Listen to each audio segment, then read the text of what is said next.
Chers amis, bonjour. Nous sommes le samedi 28 mai 2022. Il est presque 8 heures. Quelques news de l'Arménie, de l'Artsakh et de la diaspora arménienne. Tout d'abord, le 28 mai, c'est Sardarabat. C'est la première république d'Arménie le 28 mai 1918. Il y a 104 ans, était formée la première république d'Arménie après la victoire du peuple arménien contre les troupes turques à Sardarabat, à une quarantaine de kilomètres ou soixantaine de kilomètres à l'ouest d'Erevan.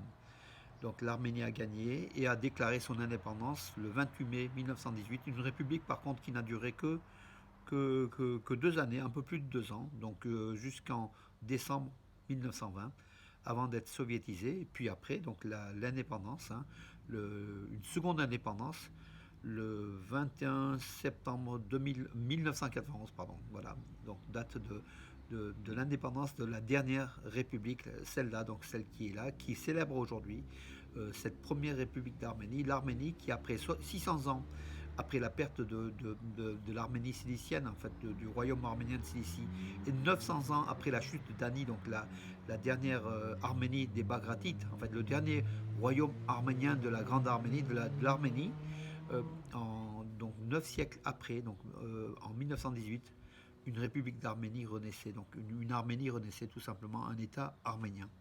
Aujourd'hui, donc, on salue ce 104e anniversaire. C'est vrai que ça fait un peu beaucoup, 104, c'est beaucoup. Mais un siècle plus tard, on se souvient quand même de cette nation arménienne qui a survécu, qui a survécu au génocide, qui a gagné une bataille et qui a déclaré son indépendance. Voilà. Je salue tout le peuple arménien, tous les héros, tous ceux qui sont sacrifiés sur cette route de la liberté, de l'indépendance de l'Arménie, quel que soit le parti politique qui dirigeait. Hein. Donc aujourd'hui, l'Arménie, cette Arménie-là, est l'Arménie de tous les Arméniens, voilà, de l'ensemble des Arméniens, tout simplement, sans polémique. C'est notre Arménie et on est fiers, donc on la défend et on la défendra jusqu'au bout, mes amis. Euh, oui, le point de cette semaine, donc c'est le numéro donc le point qui est apparu donc hier. Merci Raoul Kazanjan qui me l'a signalé, hein, voilà. Et puis une page entière consacrée à l'église arménienne. Donc c'est une église arménienne qui est, pardon, oui, à Dallas, enfin dans les environs de Dallas, une église super moderne qui allie le numérique à l'architecture, voilà, avec un mur entier dédié aux victimes du génocide arménien, avec pixelisé, donc c'est quand même quelque chose d'assez moderne, hein, donc voilà, une page entière. Si vous voulez le prendre, donc vous le prenez, le point, donc voilà, pour les encourager. C'est pas la première fois que le Point et le Figaro Magazine font régulièrement des articles sur les Arméniens. Et merci Franz-Olivier Gisbert pour le Point. Et puis voilà, puis le Figaro Magazine aussi, on a des amis, hein, dont le rédacteur en chef adjoint, Jean-Christophe Busson. Voilà, mes amis. Donc revenons aux nouvelles donc, de l'Arménie. Je vais vous demander une seconde. Oui, avant aussi avant de les informations pures, donc en sport, signalons deux faits. Bien sûr, Henrik Mkhitaryan qui salue l'entraîneur José Mourinho pour le titre de l'UEFA Conference League que l'AS Rome a gagné avec Henrik Mkhitaryan. C'est le deuxième titre européen de Henrik Mkhitaryan, hein, c'est un record, hein, pour un joueur arménien.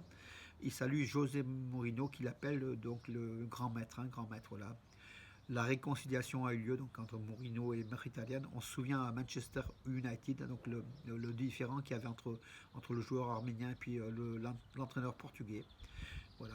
Henrik Mkhitaryan avait gagné le titre de l'UEFA avec Manchester United. Il avait même marqué un but avec Pogba en finale. Là, à Rome, il a été blessé, il est sorti à la 16e minute du match, mais son club a gagné et l'Arménien, donc Henrik Mkhitaryan, savoure cette victoire et remercie l'entraîneur. Bravo. Et puis surtout l'information, en fait, hein, se déroule à Yerevan.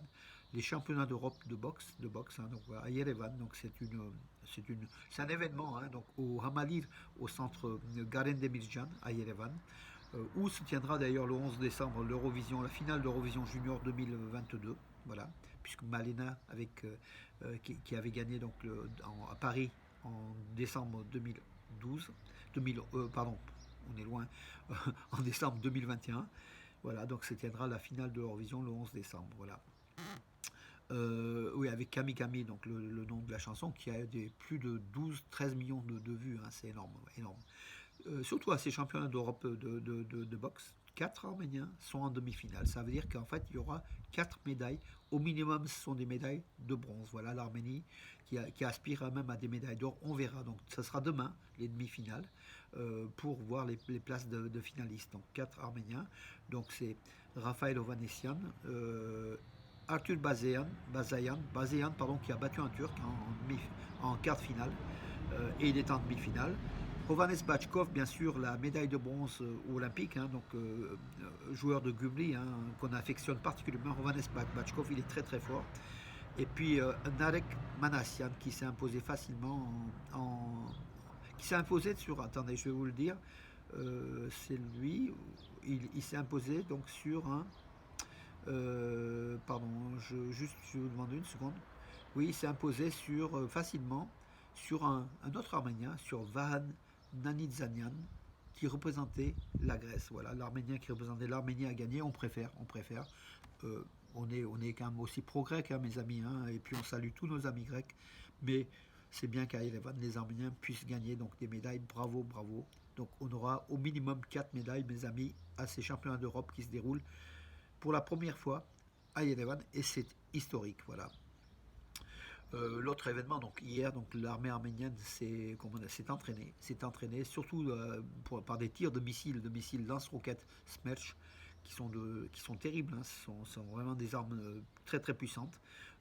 Qu'on a de lance-roquettes, donc ce sont des lanceurs multiples, des Smerch.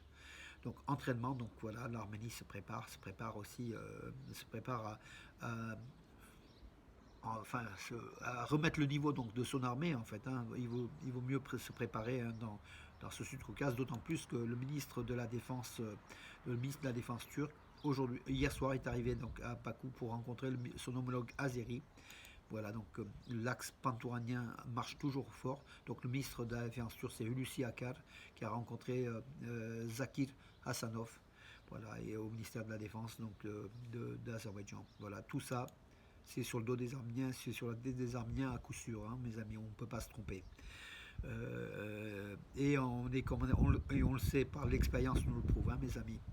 Euh, alors oui, c'est important aussi pour le tourisme en Arménie, le développement donc de l'archéologie, hein, la réserve historique et culturelle d'Arsk, donc c'est un peu compliqué à dire, Arsk, a été créée donc par décision du gouvernement arménien. Donc ça, en fait, c'est près d'Ashtarak, hein, dans la zone de la ville d'Ashtarak, qui est une ancienne capitale de l'Arménie, où il y a un patrimoine archéologique énorme. Donc Ask est en fait, il y a donc toute une série de tombeaux funéraires de rois arméniens datant de l'an 364 qui ont été trouvés. Donc un mausolée a été trouvé donc, et construit, avec des marches, avec des restes de palais, hein, ou de mausolées. Donc ce lieu a été déclaré donc zone de, comment dirais-je, historique et culturelle, réserve. Voilà. Ça va attirer encore plus de touristes et c'est tant mieux pour l'Arménie. Ce sera aussi d'autres destinations futures. On visitera à coup sûr donc ces éléments du patrimoine architectural de l'histoire de l'Arménie du 4e siècle. Vous vous rendez compte comme c'est ancien l'Arménie, et puis on est fiers.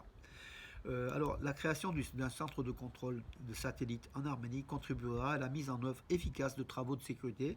C'est ce qu'affirme c'est l'Académie des sciences, de la République d'Arménie, qui félicite le gouvernement arménien d'être entré dans l'ère spatiale, d'avoir lancé le premier satellite artificiel de l'Arménie, Urdaneta Amstat 1, qui a été lancé par une fusée américaine à Cap Canaveral de SpaceX Falcon 9, donc voilà, qu'on connaît, hein.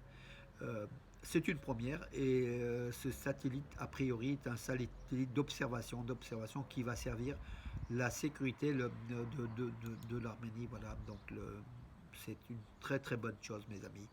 Voilà.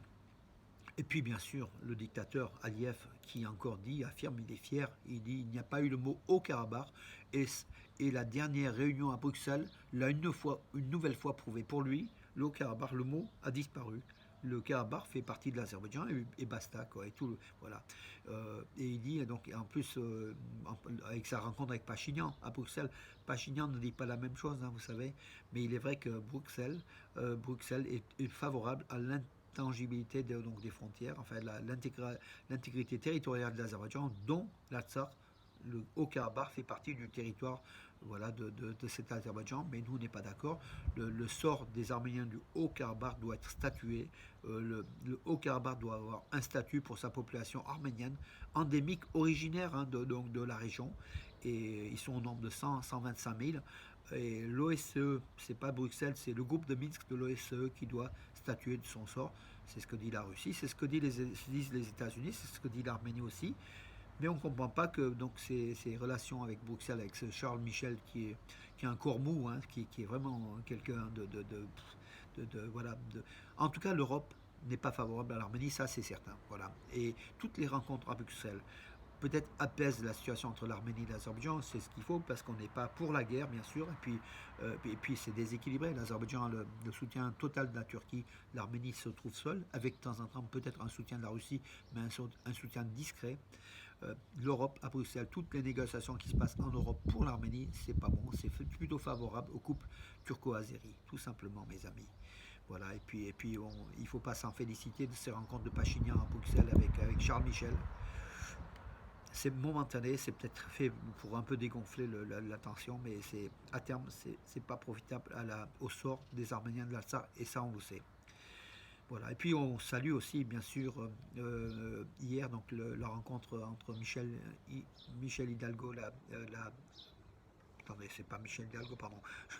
je, je confonds, en fait, excusez-moi. Donc Michel Hidalgo, c'est l'entraîneur Anne Hidalgo, pardon. C'est Anne Hidalgo qui était accompagné des deux coprésidents du CCF, donc Murat Papazian et Arat Oranian, ainsi que Gorsunian, donc de l'UGAP.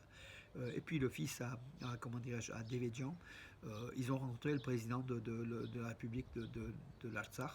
Donc, par contre, ils l'ont rencontré en Arménie, donc voilà, à Goris, à la frontière entre l'Arménie et l'Artsakh, pour dire tout leur soutien en fait, hein, donc le soutien donc de la communauté arménienne de France, de la maire de Paris, et puis d'une partie de cette France amie de l'Arménie, du soutien donc à l'Arménie et aux Arméniens, et surtout à la République, pardon, de l'Artsakh, à l'Artsakh, dont on voudrait que le sort soit, comment dire, soit réellement défini pour la sécurité des Arméniens de l'Artsakh. Voilà mes amis, écoutez, j'en ai terminé. Aujourd'hui, donc 28 mai, il n'y aura pas les championnats d'Europe de boxe. Donc les demi-finales, c'est demain, 29 mai, dimanche. Aujourd'hui, c'est jour de fête de l'indépendance. À pression, et puis à pression, regardez le ciel bleu que j'ai derrière moi. On apprécie donc aussi la nature de ce sud de la France, mes amis.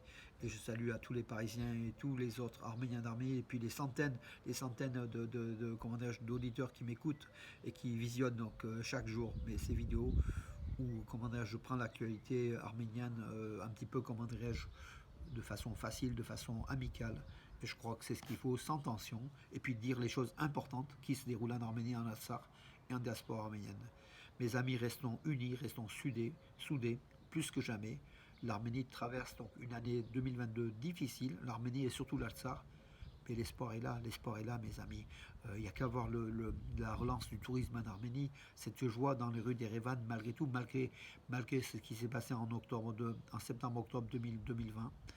L'Arménie reprend. Le peuple arménien respire à nouveau, et c'est un peuple résilient, tel le phénix en fait, hein, qui renaît de ses cendres. L'Arménie renaît, et l'Arménie renaîtra.